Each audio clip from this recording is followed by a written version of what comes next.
Hello, my name is Maria Camila. I'm a student of social communication at UNAT University.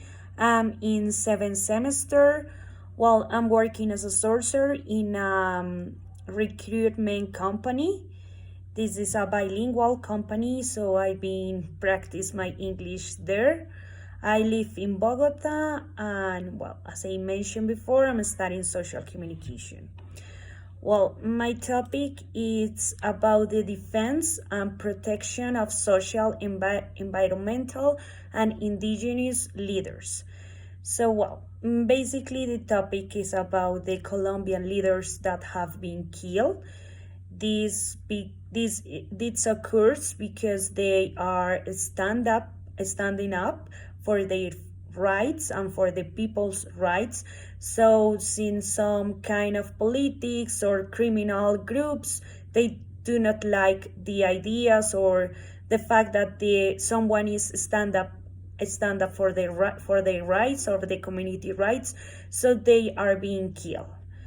In Colombia, between 2016 to 2020, have been killed around 100 human rights leaders or social leaders.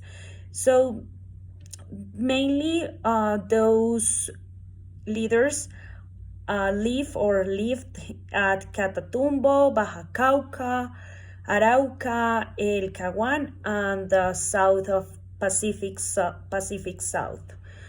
Since 2016, Colombia has become a dangerous place to live. Since these people, wants to fight for their rights or the community rights, so they do not have that right to do it because the criminals or politics aren't gonna find any way to try to silence these people. Which kind of reasons they have to stand up for the people? This is for the own ownership, or they want to own the territory, and this is for any criminal activity. So what happened? The place that is your neighborhood, where you used to work, where you used to have any weekend with your family, enjoy any weekend with your family, where you try to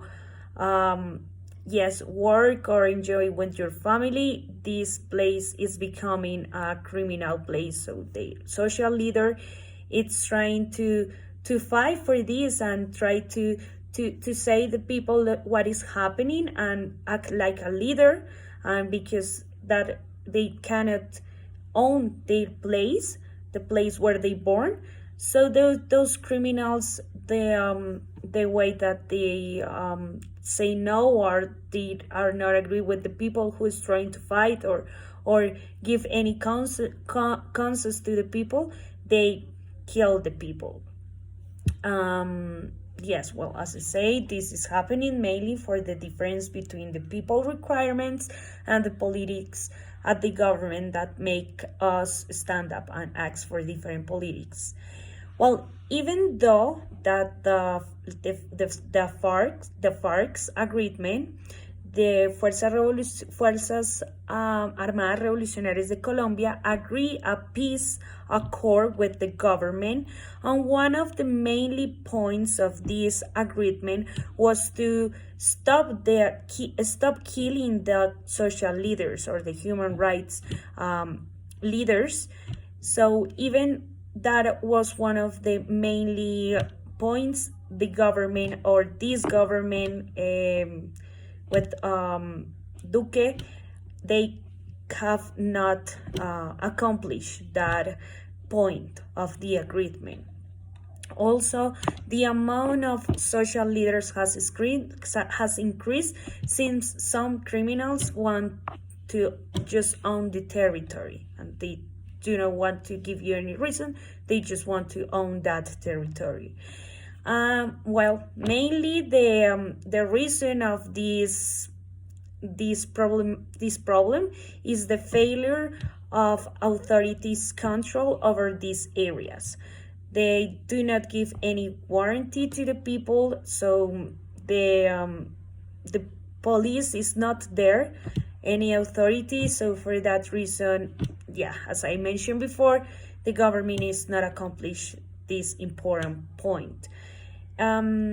The community with the biggest amount of people killed are the indigenous. So what is the result of this? That we are going to have less culture, the culture that the indigenous have and give to this country any identity. So that's very bad, because it's a very good and a very important community.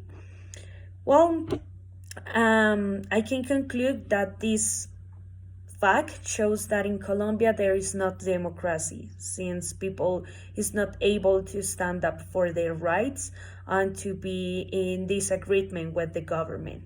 So the only solution that we have is to choose the right candidates that really want to, or they have a really good background about these kind of problematics, that they really care about this, and this is the kind of candidates that we have to choose. But the answer, who has the answer? The people.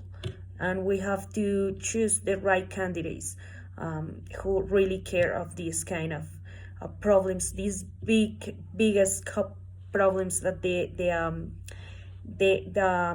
country has. Thank you so much for the attention.